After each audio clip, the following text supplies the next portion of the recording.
السلام عليكم ورحمة الله تعالى وبركاته. مرحبا بكم. اليوم حبيت نشارك معاكم فستان راه داير حالة يعني في المواقع التواصل الاجتماعي، وبما انه راح نخدمه قلت لي لا نشاركه معاكم وتشوفوا الطريقة. ممكن تستفادوا من الفيديو.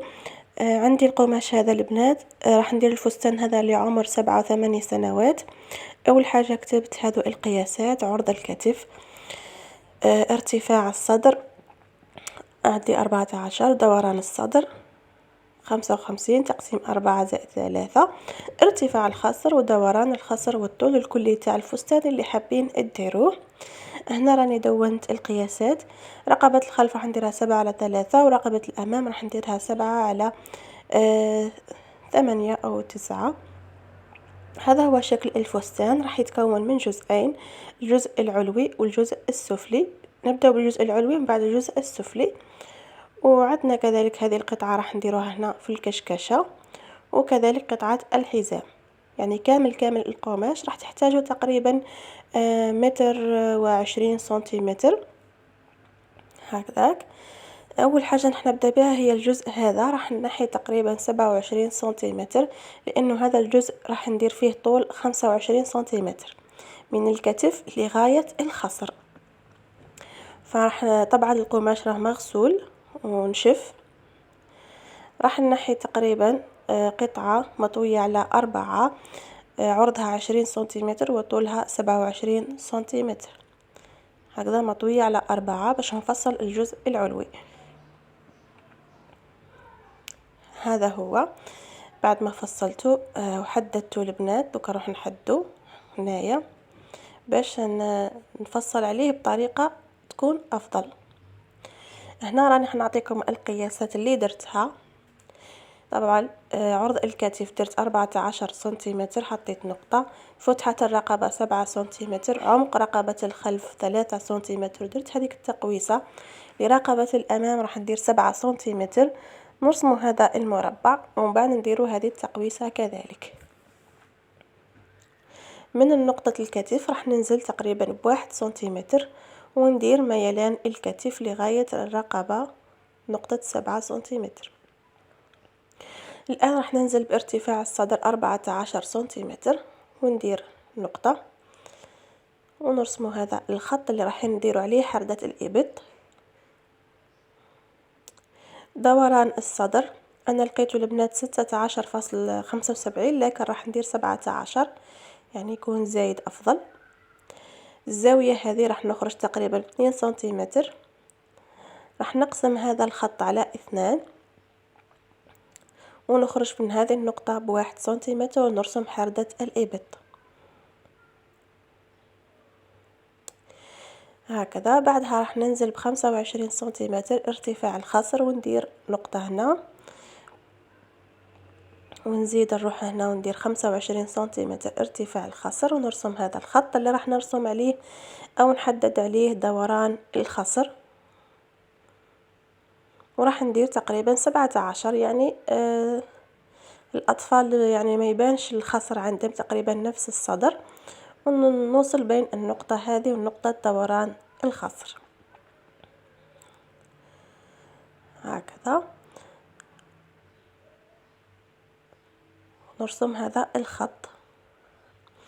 راح نجي هنا نرتفع تقريبا ب1 سنتيمتر وندير هذا الميلان هكذا،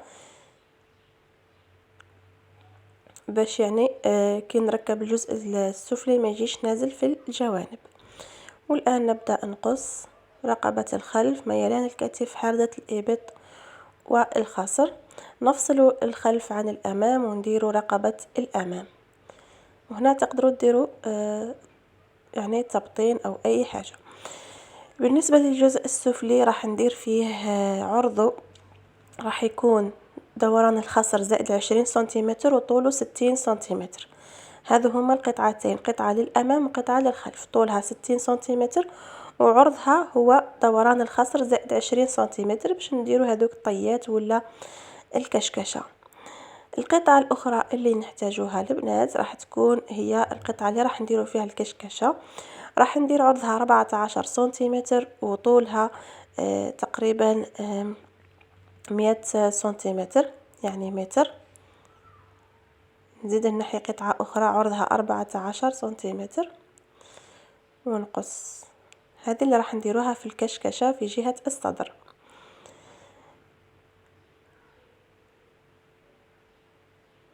والآن راح نقص الحزام البنات، راح ندير فيه عرض 8 سنتيمتر وطول 50 سنتيمتر.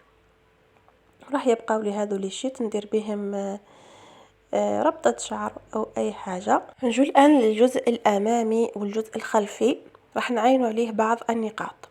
أول حاجة راح نعين منتصف الجزء الأمامي، نجو عند الكتف هنا وندير 2.5 وندير نقطة، كذلك هنا 2.5 وندير نقطة، وهنا في الأسفل عينت هذا المنتصف راح نخرج منه ب5 سنتيمتر ونزيد منه 5 سنتيمتر ونربط بين النقاط هذو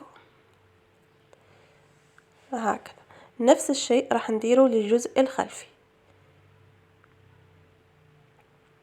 هذو الخطوط اللي رايحين نركبوا عليهم لاحقا الكشكشة. هنا راني نخدم البنات في التبطين، درت عرض القطع 3 سنتيمتر باش ندير بهم كأنهم بيي لرقبة الأمام والخلف والأكمام. أول حاجة للخياطة نركبوا الكتفين، كتف الأمام مع كتف الخلف. هنا راني نركب في الجهة الأخرى الكتفين مع بعضهم.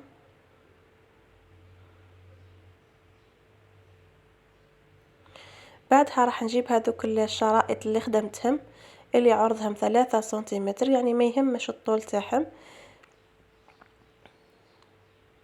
إذا كانوا قصار خيطوا زوج قطع مع بعضهم.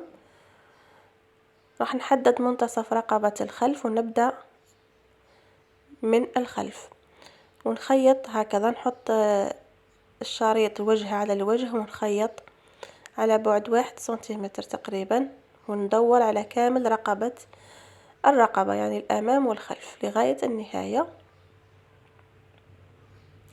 ومن بعد نطوي الآن طيتين، قبلها نديرو هذا كرونتي وهكذا البنات باش تسهل علينا انه نقلبوا هذا الشرائط، ونطوي هكا زوج طيات للداخل شوفوا ونخيط هكذا وندور على كامل الرقبة. ومن بعد كي نحدوها راح تبان مليح. نفس الشيء نروحوا لحردة الإبط ونحطوا على الشريط الوجه على الوجه ونخيطوا على بعد تقريبا 1 سنتيمتر. هذه راهي حردة الإبط تاع الأمام والخلف، نقصوا الزائد كرونتيو ومن بعد نقلبوا الشريط ونخيطوا، نقلبوا هكا لفتان ونخيطوا. إذا هكذا درنا كأنه عملنا تبطيل لحردة الإبط. نفس الشيء نديروه في الجهة الأخرى. شوفوا البنات هذا هو الشكل، نزيدو نحدوهم بعد مليح مليح باش يبان شكلها أفضل. اللي تحب دير التبطين يعني دير قطعتين للأمام والخلف دير. إذا هذو المستطيلات أو الخطوط المستقيمة اللي خططناهم على الأمام والخلف هما اللي رايحين نديروا كشكشة في هذو القطع اللي عملنا عرضهم 14 سنتيمتر وطولهم 100 سنتيمتر، هما اللي رايحين نركبوهم في هذيك القطع المستقيمة. فجهة راح ندير لها زيكزاك وجهة راح ندير لها طية فقط.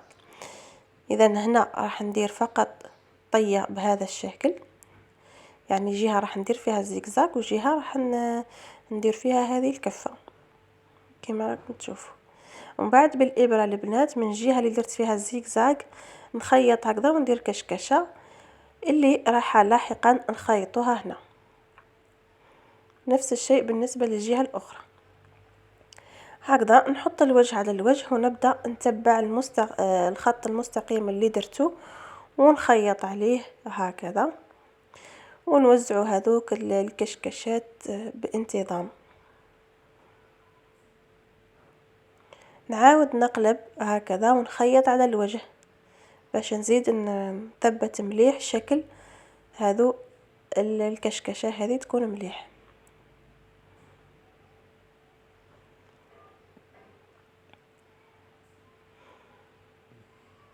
نفس الشيء نزيدو نديروه في الجهة الأخرى.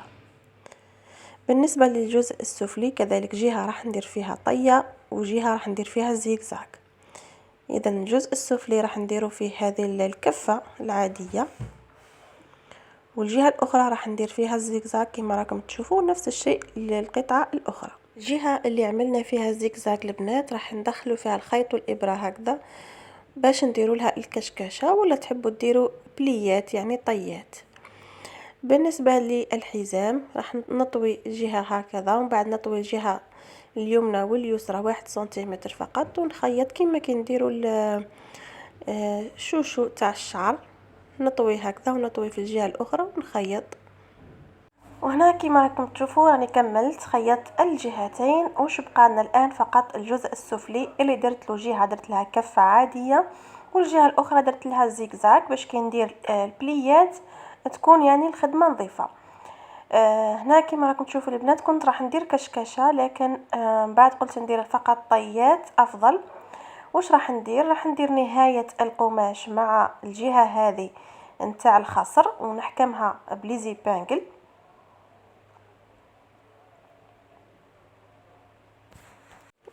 هكذا، نحكمها بليزي بانجل مع كذلك القطعة نتاع الكشكشة، لأنه راح تكون نازلة مع الخصر. يعني راح نحكم القطعة نتاع الكشكشة مع الخصر مع هذا الجزء السفلي. نزيد النهاية كما راكم تشوفوا هنايا تحت حردة الإبط مع قطعة الكشكشة هذيك مع هذا الجزء السفلي كذلك نحكمه بليزي بانجل. ومن بعد المنتصف كنا حددناه في السابق، المنتصف نتاع الخصر مع منتصف الجزء السفلي هذا كذلك نحكمه بليزي بانجل. ومن بعد هذو اللي بقاو لنا هنا هذو اللي راح ندير ديبلي ولا طيات على حساب الطول اللي درته. مثلا انا هذه القطعه درتها دوران الخصر زائد 20 سنتيمتر، كاين اللي دير اكثر فراح تجيها طيات اكثر. نفضل انا تكون اكثر، يعني البنات اكثر من 20 سنتيمتر على الاقل. ديروا مثلا دوران الخصر اضربوها في 3 هكذا باش تجي كبيره وتجي الطيات ملاح. هكذا نكمل البنات ندير الطيات في هذه الجهة والجهة الأخرى كذلك. احنا راني كملت كامل الطيات ورايحة نخيطها. هنا حبيت البنات المبتدئات يعني يحاذروا كي يجوا يخيطوا، لانه كنت نخيط وفاتت لي الابره على الاصبع نتاعي بلا ما نفيق. فحذاري البنات اثناء الخياطه، ركزوا مليح يعني وانتم تخدموا. هنا راني كملت هذيك الجهه، دوكا نزيد نركب الجهه السفليه. هنا بعد ما كملت البنات ركبت الجهه الاماميه والخلفيه، راح الان نغلق الجوانب، وفي نفس الوقت راح نجيب الحزام ونخيطه هنايا. نحطه في الخصر